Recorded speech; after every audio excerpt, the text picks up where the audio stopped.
Boa noite a todos. Tá quase bom. Boa noite a todos. Agora sim, agora eu ouvi a voz dos corretores de imóveis. Meus amigos, antes de entrar propriamente no assunto, quero destacar também a presença do Magon, que é palestrante, falou aqui na semana passada, na Quarta Nobre, me ofertou o seu livro, muito obrigado. Antes de entrar propriamente no tema perito judicial, uma consideração, embora eu não seja economista. Nós estamos, no Brasil, vivendo sob a pressão de duas tenazes cruéis, que estão nos atazanando.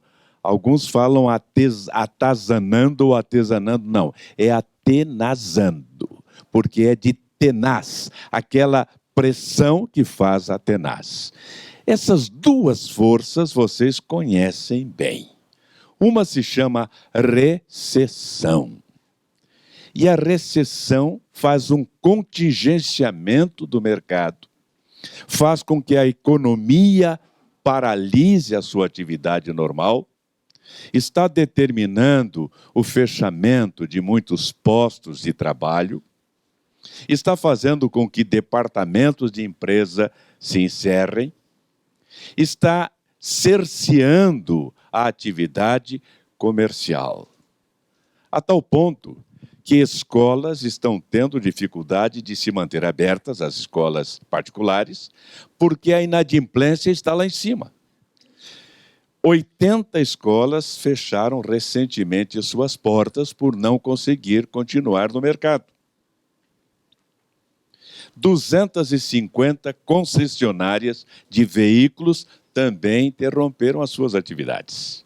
Imagine o que isto significa. Muitas pessoas que adquiriram bens como imóveis ou veículos tiveram que devolver ou tiveram esses bens retomados pelas instituições financeiras. Esse é o efeito da recessão. Os próprios supermercados, se devem ter visto isso nas reportagens de televisão, os próprios supermercados estão registrando uma diminuição da sua venda. Ora, quando esta diminuição chega à alimentação, nós imaginamos qual a situação em outros segmentos de negócios.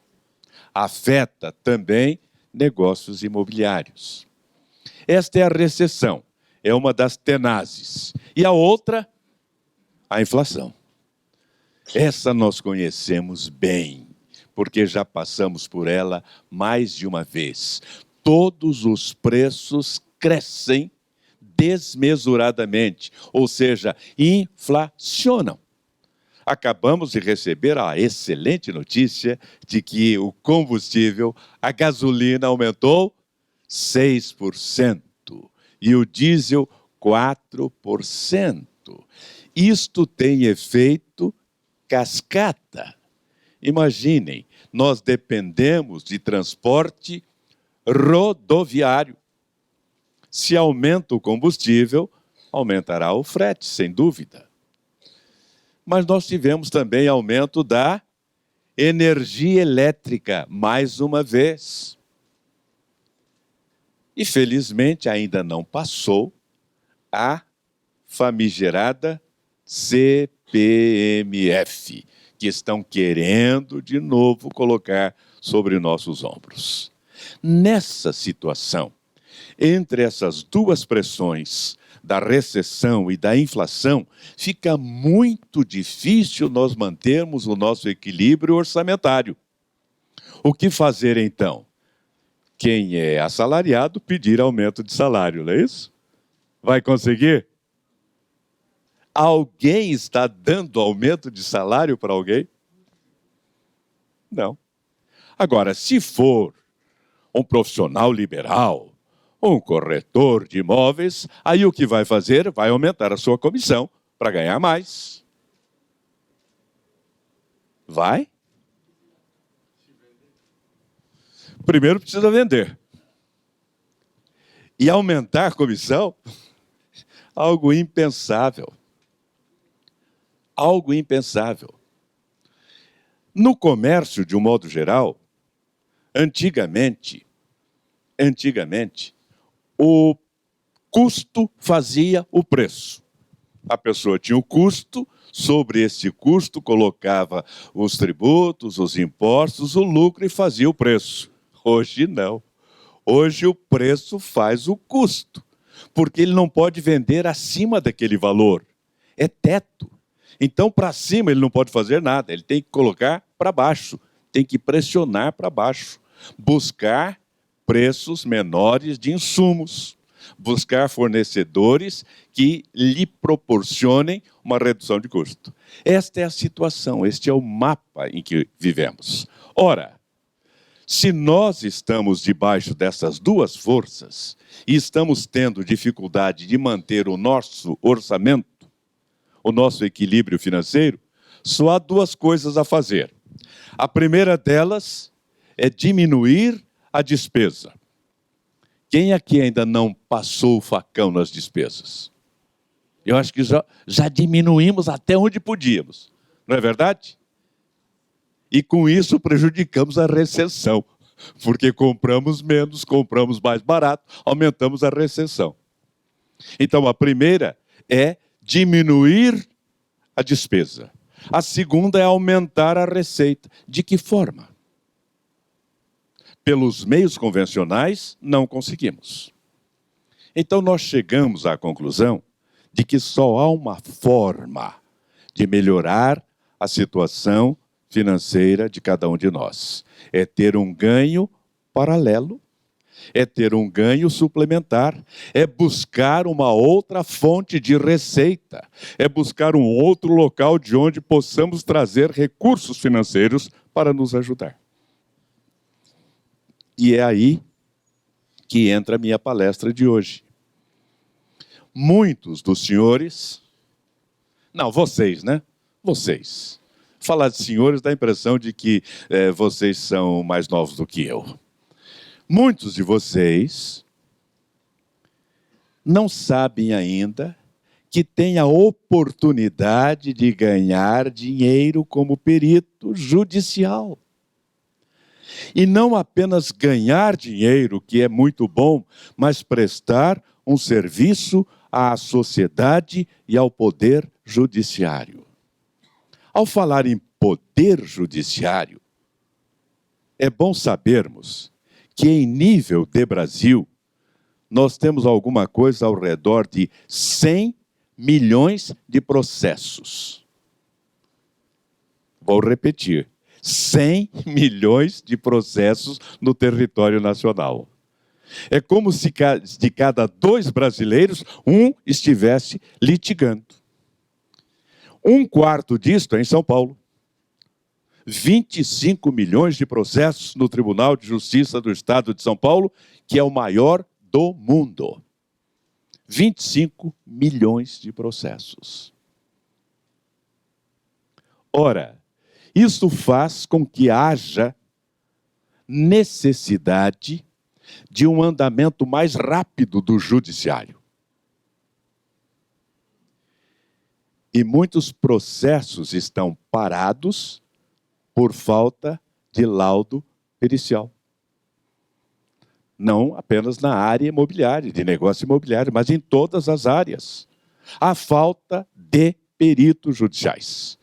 Vocês ouviram o que disse o presidente Viana, que aí pelo Estado, muitos juízes têm pedido aos corretores de imóveis que os ajudem nos casos que envolvam negócios imobiliários, preparando o laudo judicial, o laudo pericial. É sobre isto, exatamente sobre isso, que nós vamos falar com vocês nesta noite. Se houver alguma pergunta que queiram fazer, eu pediria que fizessem no final, para que o microfone pudesse ser usado de tal maneira que entrasse também no vídeo.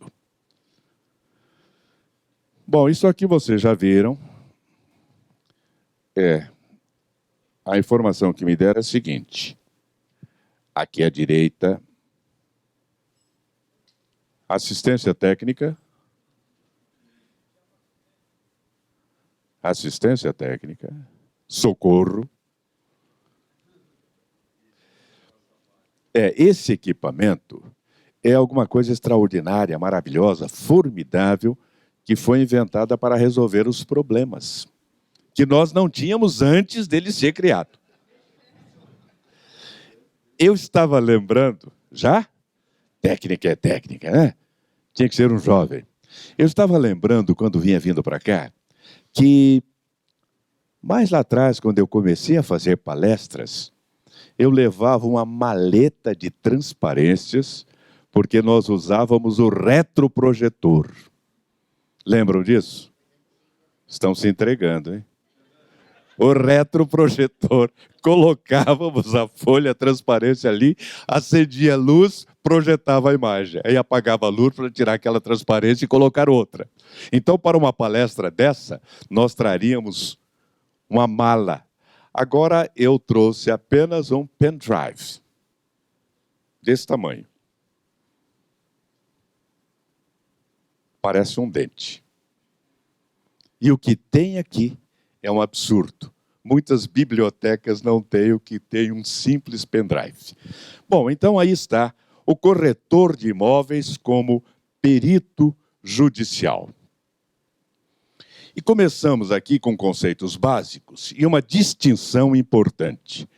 Quando falamos em perito, a imagem primeira que nos vem é do perito criminal, porque é este que tem o seu nome sempre veiculado pela imprensa. Cada vez que há um desses crimes escabrosos por aí, aparece a figura do perito criminal. Perito criminal é um funcionário público, admitido por concurso, de categoria profissional. A sua categoria está amparada pela Lei 12.030, de 2009. Ele presta serviço, em princípio, junto aos órgãos de segurança pública.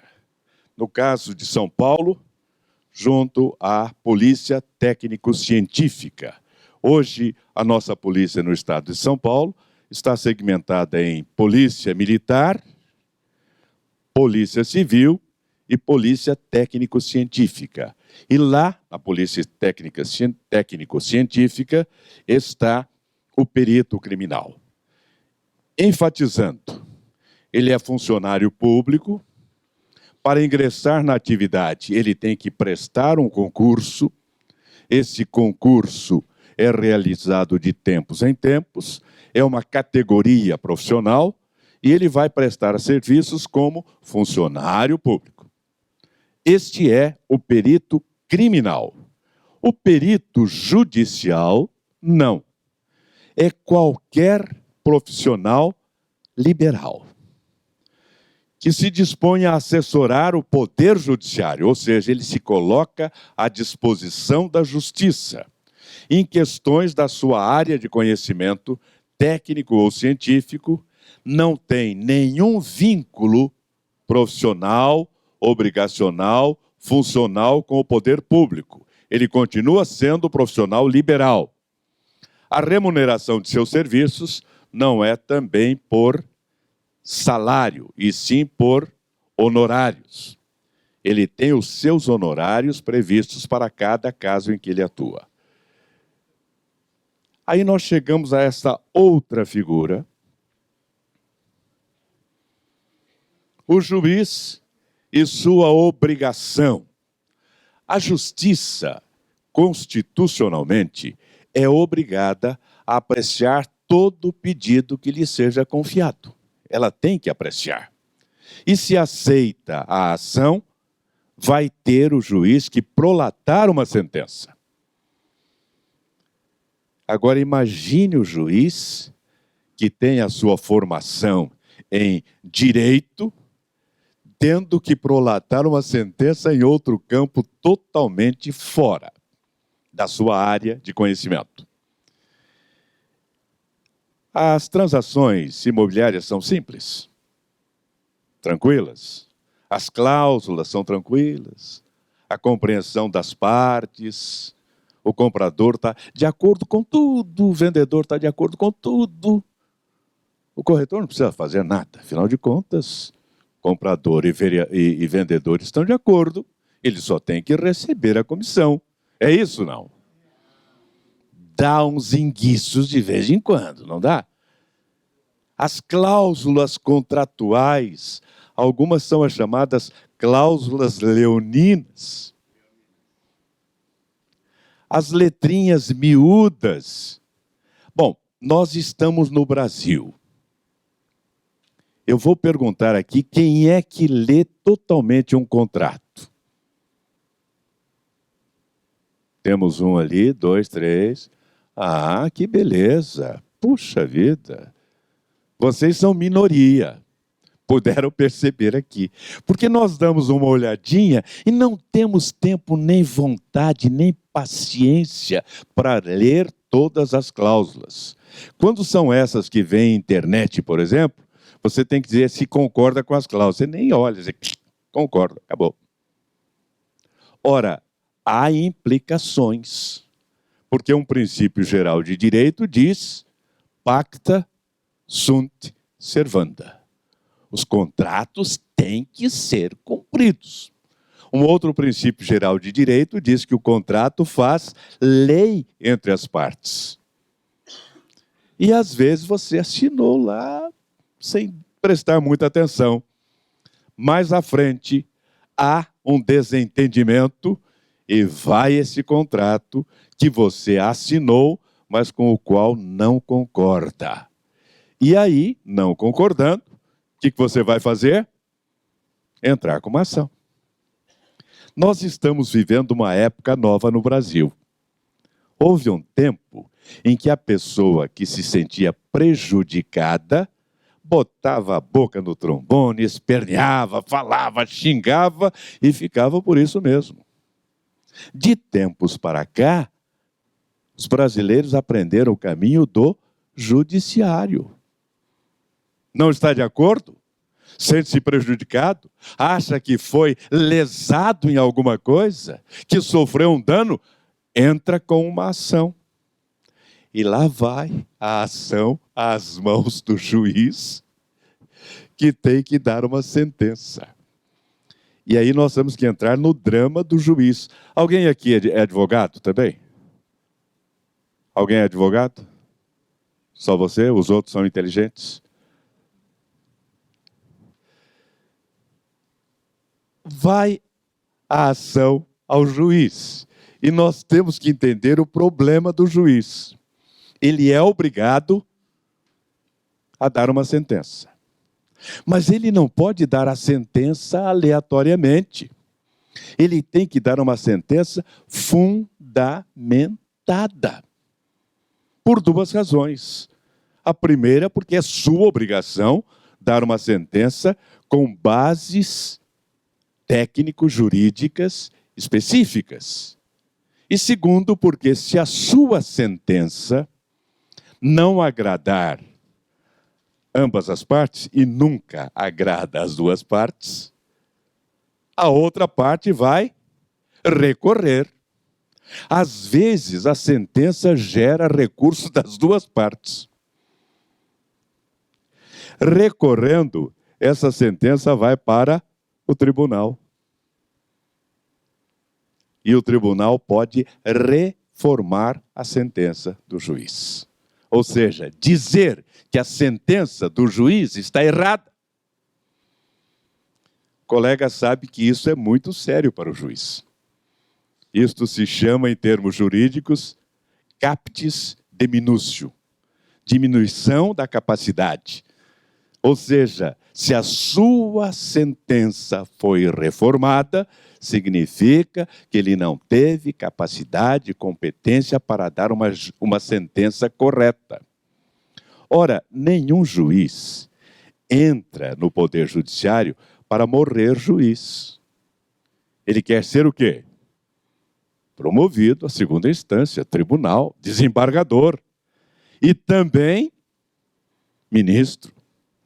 Lewandowski, que hoje é ministro, ele foi desembargador. Aqueles que estão lá no Superior Tribunal de Justiça ou no Supremo Tribunal Federal, os que são de carreira, começaram como juízes, desembargadores, ministros. Ora, a sentença sendo considerada incorreta representa um óbice na sua carreira, ou uma ameaça na sua carreira. Então, a sua sentença tem que ser irretocável. Ora, mas ele não entende de transação imobiliária. Como é que ele vai dar uma sentença correta? Qual é o caminho? Perito. Aí ele sabe que há um corretor de imóveis, conhecedor do assunto, que fez os cursos exigidos para se colocar na posição de profissional corretor de imóveis. E ele nomeia essa pessoa perito. Olha, eu tenho esse processo aqui em que está sendo discutida essa transação imobiliária. Eu não entendo disso. Por gentileza, estude isto e me dê um laudo. Mas, normalmente, as partes, o autor e o réu, formulam quesitos, perguntas que eles querem que o perito responda. E o juiz também, para esclarecer-se mais, formula os seus quesitos. Então, esse corretor vai ter em suas mãos o processo, as perguntas do autor, as perguntas do réu, as perguntas do juiz. Ele vai estudar o processo, vai ver o que está no bojo daquele processo, vai preparar um laudo pericial, vai responder de maneira mais clara e objetiva possível os quesitos e vai entregar isto ao juiz. Terminou a sua tarefa. Ele não tem mais nenhum vínculo com aquele processo. E dentro de até 30 dias, ele recebe os seus honorários. É mais feliz do que o advogado, que tem que esperar até o fim do processo para ver se recebe. Ele não, porque no instante em que o juiz autorizou a perícia, o juiz exigiu que a parte interessada depositasse em juízo o valor atribuído como honorários. Então, o dinheiro dele já está garantidinho nos autos. Terminou a perícia, entrega o laudo e espera a liberação do seu valor. Pronto. Está livre para continuar a sua vida de corretor e para atuar em outros tantos processos. Isto é a atividade de um perito judicial para ajudar o Poder Judiciário em relação às suas sentenças. Ele vai cuidar de questões judiciais e extrajudiciais. De que maneira alguém pode agir como perito? Por nomeação do juiz. Chegou o caso à justiça, o juiz entende que precisa de elementos de informação técnico-científica, nomeia um perito. Então, essa é a primeira forma, por nomeação do juiz. É aquilo que dizia o Viana. Os juízes têm pedido, têm nomeado corretores de imóveis como peritos judiciais. Ora, esta é a primeira forma. Foi nomeado como perito pelo juiz. Como tal, ele apresentou o seu laudo. Este laudo não agradou a outra parte. O que a outra parte vai fazer? Vai recorrer. Para isso, o advogado da outra parte vai dizer, olha, nós precisamos de um laudo para combater este laudo. Laudo se combate com laudo. E aí, a parte interessada contrata um profissional para ser perito, que nesse caso recebe o nome de assistente técnico. É a mesma função, mas como é contratado pela parte, a designação é assistente técnico. E esse assistente técnico vai estudar o que disse o perito, vai analisar o processo e vai procurar contestar. Aqui cabe uma observação, eu estava conversando com o Sidney a esse respeito, que o perito nomeado pelo juiz, ele tem a obrigação de ser imparcial. Ele não pode pender nem para o autor, nem para o réu. Ele tem que ser absolutamente imparcial. Não pode defender o interesse de um ou de outro. Esse é o perito nomeado pelo juiz. Agora, o perito contratado pela parte, ele vai ser imparcial? Claro que não. Ora, eu não vou contratar alguém para oferecer um laudo contra mim. Esse pode ser parcial. Aliás, ele tem que ser. Ele vai procurar todos os meios possíveis e imagináveis para defender o interesse de quem o contratou. Ele vai procurar os meandros, os furos, para demonstrar que aquele laudo não está correspondendo à realidade. Então, esta é a segunda forma. A primeira, quando é nomeado pelo juiz, é o perito judicial. A segunda, quando é contratado pela parte interessada em derrubar aquele laudo. É assistente técnico. E a terceira é quando a pessoa que vai entrar com uma ação, antes de ajuizar esta ação, contrata alguém e fala, olha, faça um laudo para mim sobre esse assunto. E aí esta pessoa vai preparar um laudo correto, naturalmente procurando beneficiar quem está contratando, porque aí ele não é o perito, ele é o assistente técnico. E a pessoa que entrar com a ação, entra com a ação já levando junto o laudo pericial, para ganhar tempo, para facilitar o trabalho da justiça. E muitas vezes o juiz nem nomeia um perito, porque entende que o que está nos autos já dá a ele elementos de convicção, para que ele possa prolatar a sua sentença. Então, nas questões judiciais e extrajudiciais. E aí nós teríamos tudo aquilo que envolve a compra e venda, locação e arrendamento, avaliações e vistorias, intermediação de negócios, interpretação de cláusulas. Aqui talvez esteja a dificuldade maior. Interpretar as cláusulas dentro da ótica do negócio imobiliário, e etc., que vai para tudo.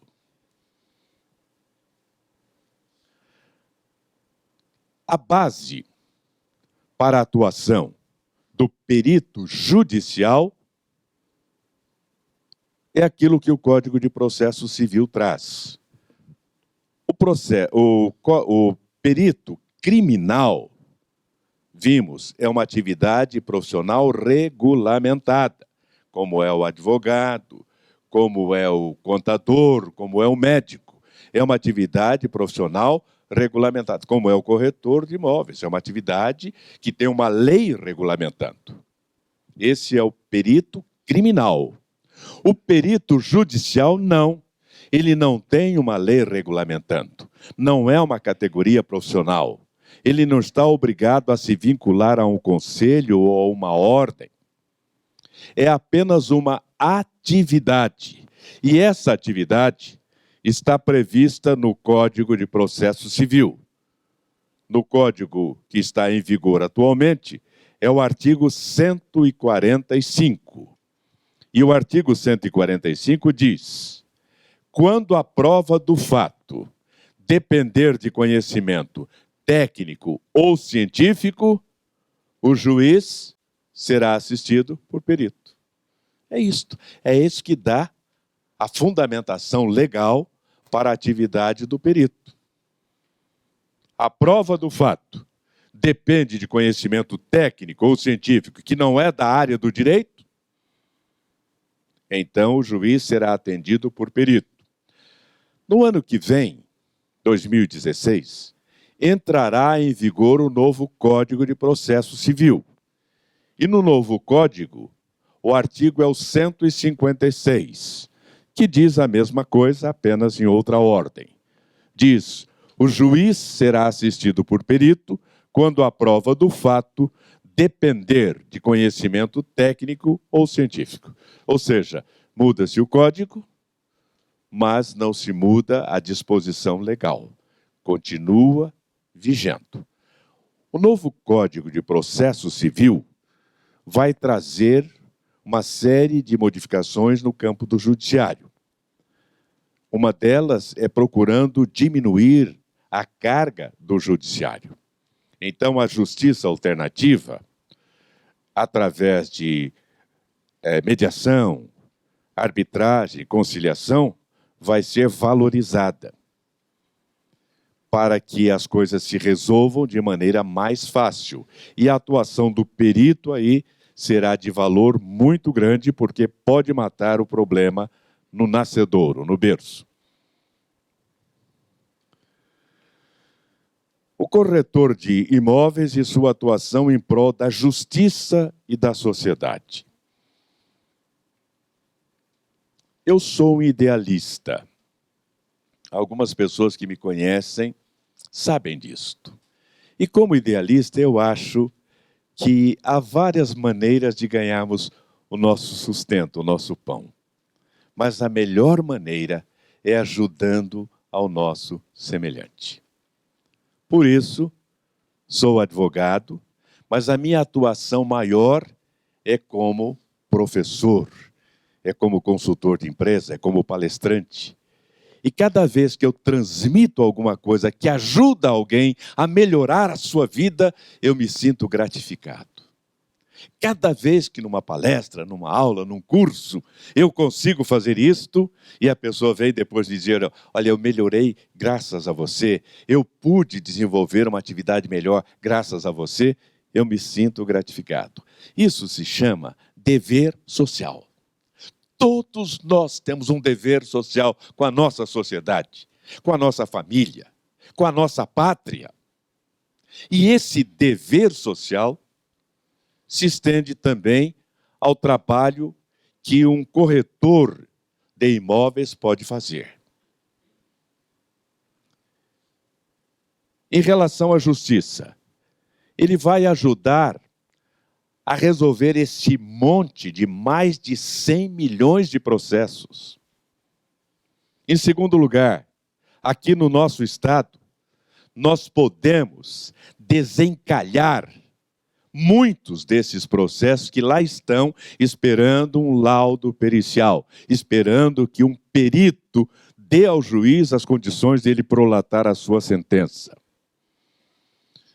Há muitos processos parados por falta de laudo. Isso vai ser resolvido como uma contribuição à justiça e à sociedade. E vai propiciar o esclarecimento de questões técnicas. O juiz não entende de transação imobiliária.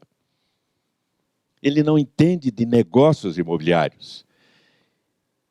E o corretor de imóveis vai dar subsídios para o juiz fundamentar a sua sentença. Dar uma sentença justa, uma sentença equilibrada, uma sentença correta. Isso em relação à justiça. E em relação à sociedade, presta um importante munus público. Isto é, embora não seja um funcionário público, você está prestando um serviço de natureza pública. Na condição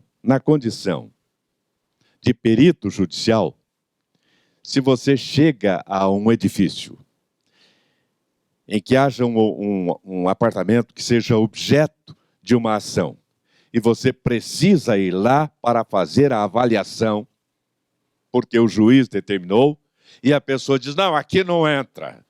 Entra sim. Entra sim. Porque se a pessoa disser aqui não entra, você simplesmente chama a polícia e a polícia vai fazer com que você entre. Pô, mas eu não sou oficial de justiça. Mas você tem mais força que oficial de justiça. Eu não sou funcionário público, eu não sou perito criminal. Você está desenvolvendo um munus público. Você está desenvolvendo uma ação, uma função em nome da sociedade e tem toda a força que a justiça coloca a seu dispor. Ajuda a desencalhar processos.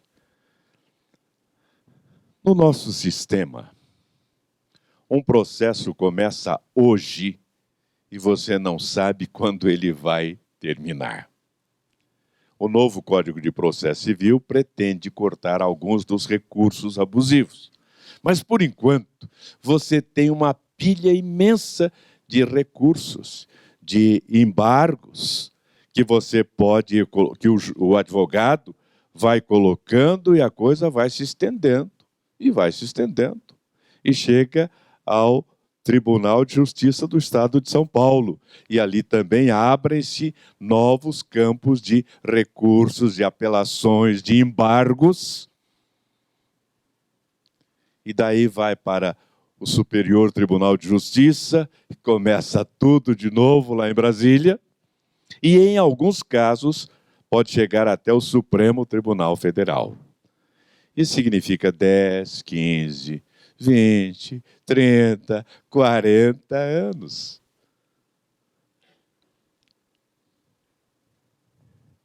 Dá maior celeridade ao Poder Judiciário.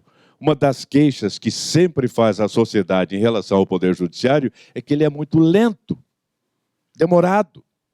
E é mesmo. Porque dois princípios fundamentais, pétreos, orientam o Judiciário. Um é direito de contestação. E o outro é a ampla defesa, ou seja, o contraditório e a ampla defesa. E se essa ampla defesa não for propiciada, lá na frente pode botar tudo a perder, porque faltou espaço para a defesa, para a ampla defesa. Dá segurança jurídica através do laudo. O laudo confere a segurança à sentença e dá a possibilidade de contestação técnica. Com base no laudo, eu posso contestar.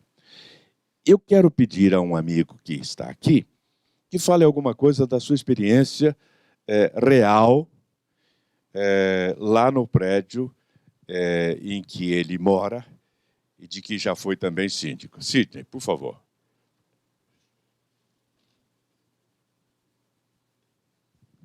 Boa noite, meu nome é Sidney. Eu fui síndico 5 anos no prédio na qual eu moro, né? E nós tivemos um probleminha no prédio lá, coisas técnicas, né, de entrega predial aí. No caso, o que ocorreu é que nós pedimos entramos na justiça contra a construtora e eles nomearam um perito, engenheiro, né, perito, e na qual nós tivemos que acompanhá-lo no todo o processo. E o que foi interessante é que nós tínhamos o nosso auxiliar, né, o perito assistente, o perito assistente. A construtora mandou também um perito assistente e nós tínhamos o perito judicial. Então ficavam os três e eu, como na época era síndico, acompanhando os três ali, né? E um falava, isso aqui é assim, não, assim não deve ser. E cada um falava uma coisa. Achei interessante isso. Mas tudo foi colocado no papel, né, passado para o juiz. E até agora, até o momento, está ainda lá com ele, acho que questão de um mês já que foi entregue. E, né? Os valores? O valor que ele cobrou, que ele primeiramente pediu para que depositasse, foi R$20 mil. Em um dia o perito foi lá, claro que deve ter demorado aí seus 10, 15 dias fazendo todo o processo. Só que ele pediu já tipo um reajuste, né? Como é que chama? De mais R$10 mil. Então a perícia custou R$30 mil para o prédio, né?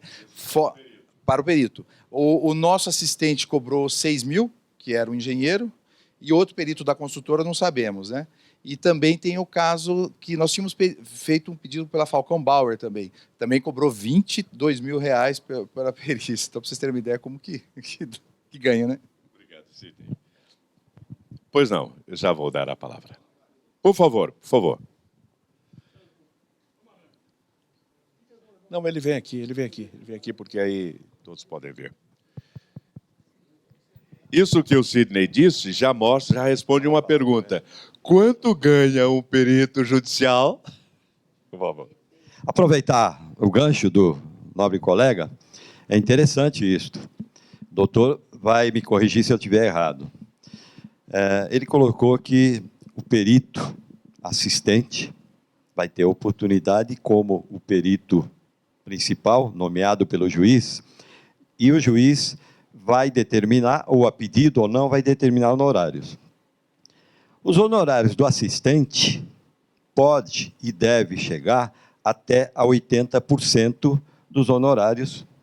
Neste caso, ele perdeu dinheiro. O corretor não deve perder isto. Perfeito? 80%. Todos os casos que eu tinha na mão aí. Aí é que está. Você está fazendo a parte do prédio, né? Mas o perito deixou de ganhar. Né? Perfeito, doutor? Muito obrigado, Manuel. Nós conversamos um pouquinho também na entrada, falando a respeito da importância que tem a atividade do corretor de imóveis. Vocês percebem, então, que podem ter um ganho extra, mas prestando um serviço à sociedade. É tão bom quando nós podemos ganhar dinheiro, mas também prestando um serviço relevante. Jesus disse, e o apóstolo São Paulo confirma mais tarde, é digno o obreiro do seu salário. Você é digno de receber aquilo em contrapartida ao que você fez. Agora, é muito gostoso quando, além de receber, você presta um serviço, um munus. Importante.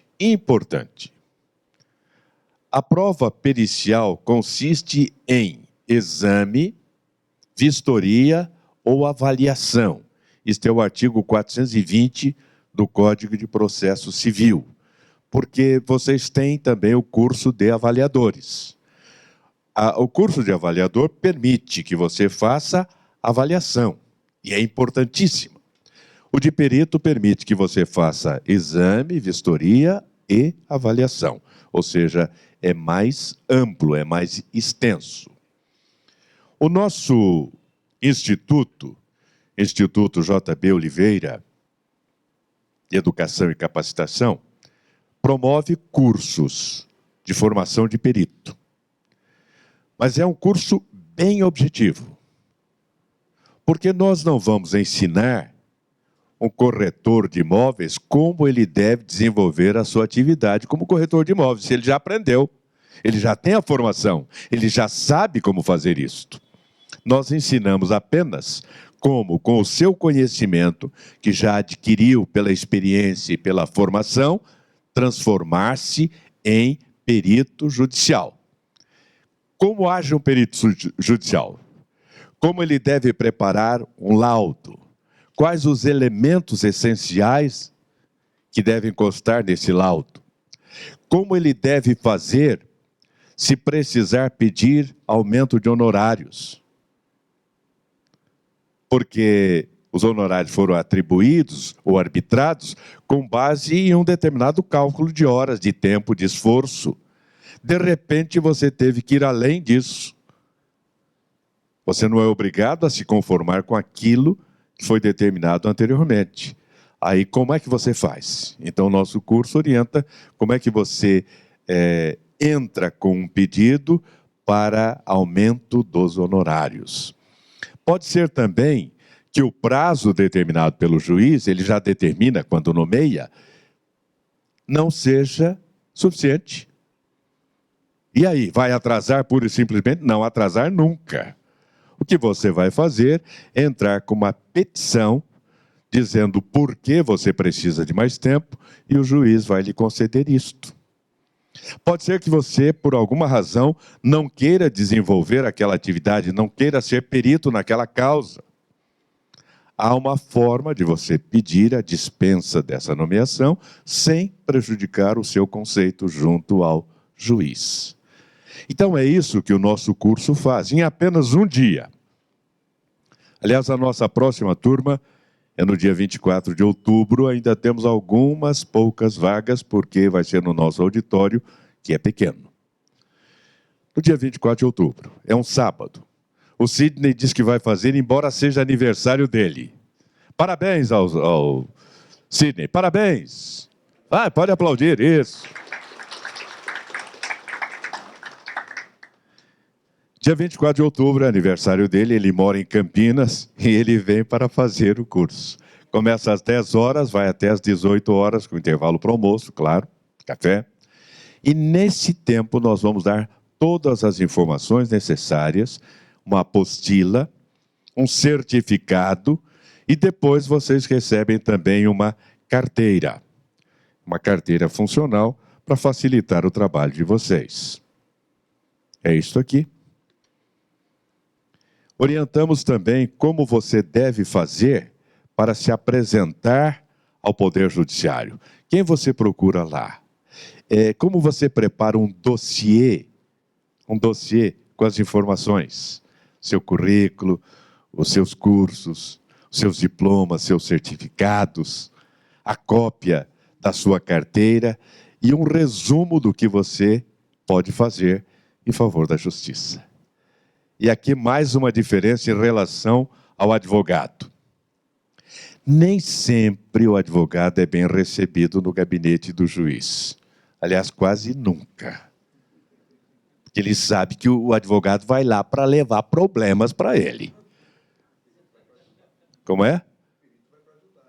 O perito é recebido de braços abertos.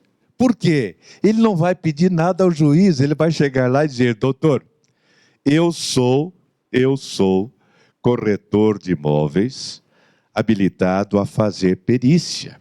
Eu trouxe aqui a minha pasta, com o meu currículo, com as minhas informações, os meus certificados. Se o senhor precisar de alguém nessa área, me chame. Ora, que juiz não vai gostar disso? Não está pedindo nada, está se colocando à disposição. E aí orientamos também como fazer o laudo. Porque algumas pessoas acham que fazer um laudo é escrever um romance, ou mais ainda uma novela. E a cada pergunta, não é nada disso. Juiz tem muito pouco tempo. Já foram alguma audiência?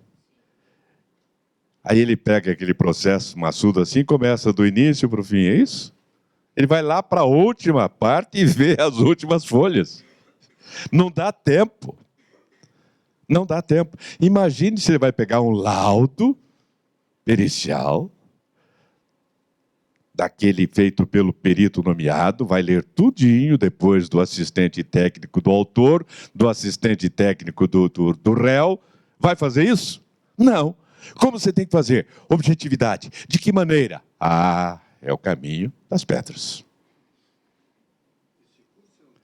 É um dia só. Custo. O valor normal do curso, R$ 790. Para conveniados, R$ 650. O Cresce é nosso conveniado já há muito tempo. Então, qualquer curso nosso, feito por alguém do Cresce, tem essa condição de conveniado. E mais, nós temos convênio também com o PagSeguro. Significa que pode pagar com cartão de crédito. Quantas vezes? Quantas vezes o seu cartão permitir. Aí é o seu cartão que determina. Se o seu cartão permitir 12 vezes, tudo bem. Como? Eu não ouvi. Não é plano Casa... Não sei, de repente. Fugi do foco. Se vocês tiverem interesse, entrem no site Instituto JB Oliveira. Fácil, né? Instituto JB Oliveira. E vocês vão ver lá a informação, os detalhes, e já tem até mesmo como fazer para se inscrever. Já tem o caminho das pedras para fazer a inscrição.